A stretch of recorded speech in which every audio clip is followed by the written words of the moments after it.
King of the Harem Heaven, Chapter 15. For 3 more days, 6 steady hours a day, the great criminal lawyer pounded away unmercifully at the former harem girl, as though he were certain his entire defense depended on shaking her testimony. And as the battle of shouted words raged on, the crowded courtroom watched and listened in startled disbelief. Esther was proving more than a match for the famed attorney. Far from having her direct testimony shaken, she was skillfully taking every opportunity to make new damaging statements about King Ben Purnell. "Isn't it true," Barnard shouted at her, "that for the last 6 months the state of Michigan has been paying you to go all over the country to round up witnesses?" "My expenses were paid," she shouted right back. "What was I supposed to do? Borrow one of King Ben's covered wagons?" "But you were paid." "Even expense money was more than I got when I was 14 when I was traveling the country to round up suckers for these so-called escape tunnels you described," he broke in. "Isn't it? The tunnels were dug during the Fortney suit in 1914, she broke in too. "Would you like the names of the men who worked on them or the office records of their work assignments?" "You save your speech until I finish a question," he exploded. "I'll interrupt you just as often as you interrupt me." "Isn't it true that those tunnels never really existed?" "I can show you where they were." "All right, you'll be given the opportunity to take us all out to the house of David and leading us through the tunnels." "I said where they were." She shoved his hand aside. "They were filled up with dirt in a hurry during the spring of 1923, and I think you know it." "Your quarrel with Benjamin began over money, didn't it?" "Money was involved in most quarrels Benjamin had." Hour after hour, this verbal fencing went on, with the former harem girl more than holding her own and thoroughly enjoying the clash. Again and again, her responses drew cheers from the tightly packed courtroom. But when Judge Louis Fed finally adjourned for the day, a respectful silence followed her as she left the witness chair and walked out down the aisle. Here, in a way, was a crime far more serious than the wholesale debauching of teenagers. Here was a woman of obvious brilliance, whose education had ended at the age of 12, who'd been schooled only in treachery and deceit and insane theology through the vital years that had followed. What Esther Johnson might have achieved, given a normal life, no one would ever know. One thing was certain, she would have been a great trial lawyer. The second day of her cross-examination turned into a debate over Israelite liturgy, with William Barnard attempting to put only a symbolic interpretation on the various sacred writings, and Esther offering one example after another to prove King Ben interpreted them literally. When Benjamin wrote that his followers should imagine themselves in the presence of Christ when in his presence, didn't he really mean that all Christians should have this constant awareness of Christ and conduct themselves accordingly? Absolutely not.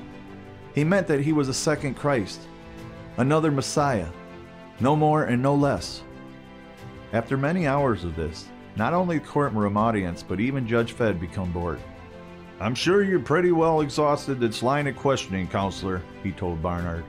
"I'll adjourn for the day now, and if you intend continuing this cross-examination in the morning, I suggest you move on to a more pertinent subject." Esther Johnson's 6th day in the witness chair began very much like her 4th. With Bill Barnard even covering a good deal of the same ground as he fought futilely to trip the woman up, to trick her into answers inconsistent with her earlier testimony. "You've stated that during the war, Benjamin encouraged his followers to become conscientious objectors. Isn't it true?" "I said ordered, not encouraged." "Isn't it true that he was merely advocating peace in the world? That he was fanatically devoted to peace? That he was always by nature a peaceful man and—" "Hardly. He carried a revolver at all times after the Harry Williams trouble in 1908. He kept leaded billy clubs in a locker in the main office. He hit me with his fists and knocked me down once when he was in a rage over the Pritchard charges. He constantly referred to all outsiders, Gentiles and Jews alike, as swine. When the state's attorneys began objecting to the endless repetition, the defense lawyer turned his frustrated rage on the prosecution table, actually challenging the Attorney General and his entire staff to step outside with him, offering to take them on one at a time or all together. Promptly reprimanded by Judge Fed for his antics, he came very close to a contempt citation. Your Honor, I demand that you... You don't demand anything in my courtroom, Judge Fed retorted. I'd like to remind you that there is no jury here, that I alone will be deciding the issue here. You will go just as far as I allow you to go and no further. Now proceed with your questioning. Whatever his fee, Bill Barnard was earning it. He refused to give up, no matter how hopeless the fight had become. Hour after hour, he thundered at Esther. Hour after hour, she answered every question instantly and continued to slip in new adverse evidence at every opportunity. Then suddenly and unexpectedly, after 6 long days in the witness chair, she collapsed completely. Judge Fed recessed court and called for a doctor to examine the sick, choking, and exhausted woman. When the doctor ordered her sent to a hospital, the former harem girl fought the attendants who tried to help her down the aisle. "I want to go back there," Esther shouted, pointing at the witness stand. "I haven't even started yet. I've got a lot more to tell about that." When the trial resumed, 2 former Israelites testified. Richard Atkins, who'd worked on the escape tunnels, and Richard T. Wade, still wearing the wide-brimmed hat he'd worn in his Wichita days. On June 6th, the state called another woman to the stand. The former Gladys Hill, the childhood sweetheart Ben Purnell had taken away from his own son Coy. "How old were you when you entered the colony?" "Just 13. "What work assignment was given you?" "I was the House of David school teacher." "At the age of 13? How far had your own education progressed?" "I'd been through the first half of the 8th grade in Canada." "Were you allowed to continue your own education?" "No. I cried all night when I found out I couldn't finish the 8th grade." "Were you able to teach the children to read and write?" "I wasn't supposed to. I just read the sacred writings aloud to them." "Then the colony children were raised in complete illiteracy?" "Yes." "Were you forced to submit to blood cleansing rites?" "Yes. When I was 15, King Benjamin called me and a girl named Violet Tucker into his office one evening when no one else was there and locked the door." Gladys was silent for a long time. Then she suddenly rose to her feet and pointed at the center of the row of long-haired Israelites behind the defense counsel table. "And I told my sister-in-law, Rosie Plank Hill, sitting right there, all about it. And she wouldn't do anything. She said everything King Benjamin did was all right." "Is it true," George Nichols asked when he'd calmed her, "that King Ben deliberately destroyed your friendship with his son Coy?" "It wasn't just a friendship," Gladys sobbed. "I loved him. I really loved him. Everyone said it was on account of the Fortney trouble that he left the colony. But that wasn't it. It was because his father put me in Shiloh with all the rest. That was the real reason." Mrs. Isabel Pritchard, the Australian widow, told her story next, and then the state of Michigan called its second star witness to the stand, the former Hazel Ruth Wade, now divorced from her Israelite husband and happy in a real marriage, but still willing to come out of obscurity and risk notoriety to testify against the man who destroyed her family and ruined her early life. The older flying rollers in the courtroom audience, who'd been charmed by Salvation Nell in the years when she was the darling of the House of David, saw a very different person take the witness chair now. The long brown ringlets that had given her a doll-like look in her evangelist days were gone.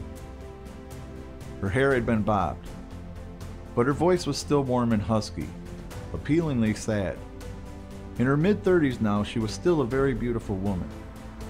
Where Esther Johnson's testimony had been sharp and factual, Hazel Ruth's was unabashedly emotional, but it was every bit as effective, even in a non-jury trial where only a veteran judge would decide the case.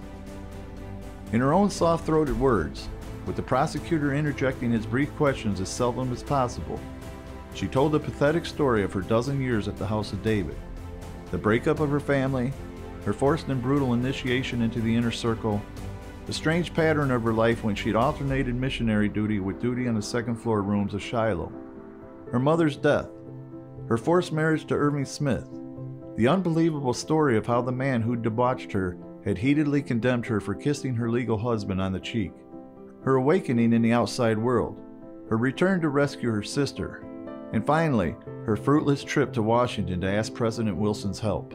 Throughout the full day, she took in telling her story. The courtroom was almost completely silent. Not one of the case-hardened veteran trial reporters in the press section thought for a moment of doubting a thing she said. It had to be true, all of it. The human imagination was simply incapable of creating such a tale. Her cross-examination also took a full day. In sharp contrast to Esther Johnson, she seemed timid, almost apologetic. Even so, in spite of the fact that the defense lawyer attacked her just as belligerently as he had Esther, her testimony remained unshaken. "Do you remember a man named Marston?" William Barnard demanded. "A convert you brought back to the house of David in your covered wagon?" Hazel Ruth shook her head. "I brought back a great many converts. What would you say if I told you I have a written affidavit from Mr. Marston? An affidavit swearing that he had intimate relations with you during that trip." "I'd say it was typical enough of the way King Benjamin defends himself. It sounds exactly like the methods he used to discredit the Fortney girls in 1914. Most of us gave false statements for him at one time or another. We were taught he had a divine right to ask this of us. You've stated that the house of David is an immoral place and should be abolished. Now forget Benjamin for just a moment. Did you ever see any immoral acts committed by anyone else in the colony?" "Yes," she told him. "Mary Purnell and Francis Thorpe." "Oh, come now!" "And Cora Mooney, who beat little Eliza Murphy half to death with a razor strap for telling her mother what Benjamin had done to her. Eliza was banished to High Island soon afterward, and she killed herself by drinking poison there. Another girl, Jessie Wheeler, tried the same thing on the island, but she didn't drink enough. She was sick for a long, long time, though." In spite of what seemed timidity in her voice, Hazel Ruth's story could not be dented or qualified in the slightest. Bill Barnard made a futile hour-long attempt to trap her by bringing out the blueprints of Shiloh and asking her to define the harem quarters, then loudly demanding to know how the house could possibly hold so many girls. She told him, describing the tiers of bunks, and he finally gave up on her. Hazel Ruth Wade stepped down from the witness stand and walked swiftly out of the courtroom, back to her husband and the new life she'd built for herself. The country's newspapers would carry her testimony in full detail in the morning, just as they had done in 1923. But this was the last time. For her, the nightmare story that had begun when her mother had browsed too long in an Israelite exhibit at the St. Louis World's Fair was finally finished. On and on, in a steady, seemingly endless string, the Forum harem girls came like ghosts from Ben Purnell's past, each adding a few new strands to the already controvertible web of evidence the state of Michigan had woven about him. "When I finally got up enough nerve to tell my mother, she made me swear it on the Bible," Hilda Pritchard testified. "Then she dragged me along with her when she went looking for him. I was just 14 the first time he took me into Shiloh," her sister Irene remembered. "It was right after a service at the tabernacle, right after he'd finished preaching. Whenever anyone died, it meant they'd been evil," Dorothy Wade said. "When our mother died, she had to be quarantined for a week, so no one would catch the evil. A girl I knew was publicly ostracized for a long time for touching her father's body. We turned in everything, even my wedding ring," Mrs. Eliza Bamford, who decided to join her daughters and tell the truth now, related. "I had to go through his blood-cleansing rites from the beginning. But even so, I still couldn't believe it when my girls first told me. My God, Ruth was born there. King Benjamin saw her the day she was born and knew her ever since she was a baby. She was only 14 then. I just couldn't believe it. How could he do such a thing? Queen Mary kept insisting I had to pick out a boy's name and be married," Ruth Bamford testified. "So I finally said, 'All right, Francis Thorpe.' Her face got red and she left me alone after that. I heard someone screaming and I ran to the door," Gladys Bamford told the court. "Just as I got there, Cora Mooney was coming out with a razor strap. I asked what was the matter.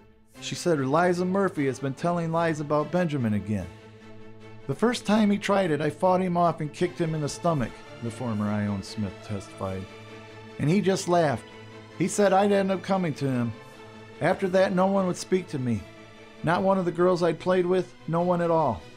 Wherever I went, everyone would look the other way. I was only 14 and I couldn't stand it when everyone called me a scorpion. I finally decided nothing could be as bad as that, and I went to him, just like he said I would. I worked 10 years in the colony, Emo Rossetti said. When I left, I got $10. I got $1 a year. Esther Johnson and I censored all mail, Edith Meldrum informed the court. Outgoing and incoming too. In 17 years at the House of David, her mother mentioned, I was given about $15 worth of clothing.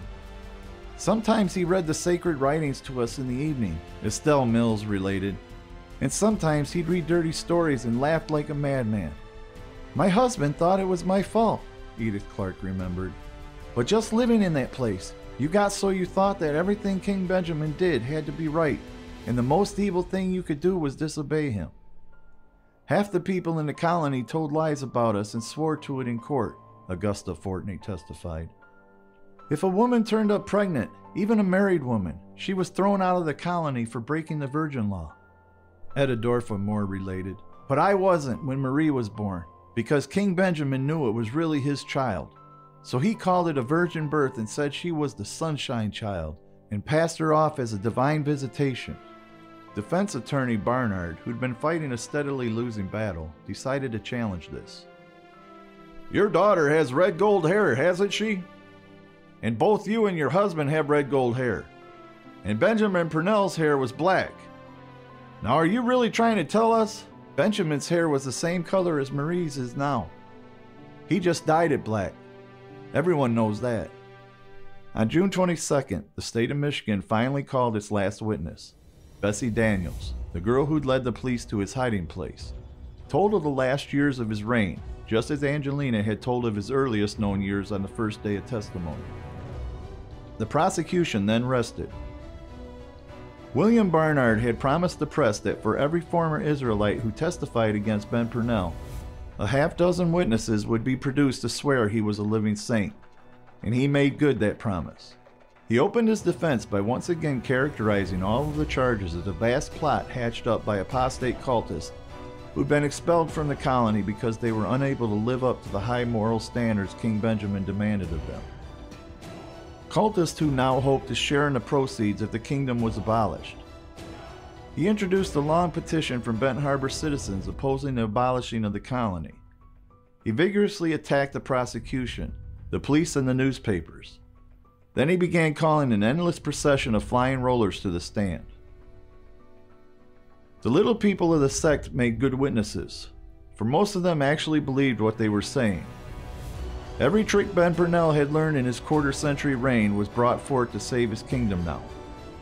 His subjects perjured themselves both on the stand and in written statements in attempts to discredit the girls who had aided the prosecution. But it was all futile. The case had actually been lost when Esther Johnson's exact and detailed testimony had held up under 3 days cross-examination, when Hazel Ruth Wade's pathetic story had remained unshaken.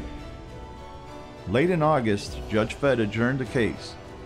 On December 5th, after months of studying the 15,000-page transcript, he handed down a 191-page decision. The House of David was to be abolished as a menace to public morals. Successful in this, the state of Michigan prepared to prosecute Ben Purnell on the 3 charges of rape that were pending. But in spite of the magnitude of the case against him, the long-haired prophet escaped earthly punishment. The Israelite attorneys produced sworn statements from his doctors that he had only a short time to live, and he was allowed to return to the colony, accompanied by an injunction prohibiting him from having anything at all to do with the young girls of the cult. Even on his deathbed, the court didn't trust him. "What will happen when he dies?" newsmen asked Judge Dewhurst. "Benjamin cannot die," the long-haired pillar insisted. "That isn't what his doctors say. As a matter of fact, that isn't what you argued in court. Render unto Caesar the things that are Caesar's. Doctors have their medical books. Courts have their law books. We of the true faith have our sacred writings, and they tell us the 7th messenger cannot die." "But just suppose he did," the reporters persisted. "Then what?" "If he were to die, it would mean he was not the 7th messenger. The sacred writings say there will be such a messenger." On December 16, 1927, Benjamin Franklin Purnell's breathing became extremely spasmodic and his pulse began failing. I am merely going away for a while, he whispered to the grieving pillars. The blood that was given to me for mortal life, for purifying and granting immortality to others, I will no longer need. It will be hardened to solid flesh for the new life to come. I will return in exactly 4 days, and the millennium will begin. So be ye ready. He called Queen Mary to him. I never really believed you were guilty of any carnal sin with your little lamb, he told her. But if you were, I absolve you of it. A few minutes later, his breathing ended in a fit of choking. The Israelites joyfully and confidently announced to the world that he'd rise from the dead in exactly 96 hours. The county coroner matter-of-factly announced to the Israelites that state law required the embalming of a body within 72 hours. And Judge Dewhurst made a frantic appeal to the courts. Give us the 4th day, he pleaded. A special court order was issued, setting aside the law, giving the corpse every conceivable chance. A gigantic army of reporters joined in the vigil, camping on the very steps of Diamond House. But when the specified time passed with no sign of life in the clever old fraud, who even in death seemed to be secretly laughing at those who worshipped him, the newsmen went on to other assignments and the world forgot King Ben, leaving the bearded cultists to wait for his resurrection in silence and obscurity. And there in Benton Harbor, Michigan, even today, a few of them are still waiting.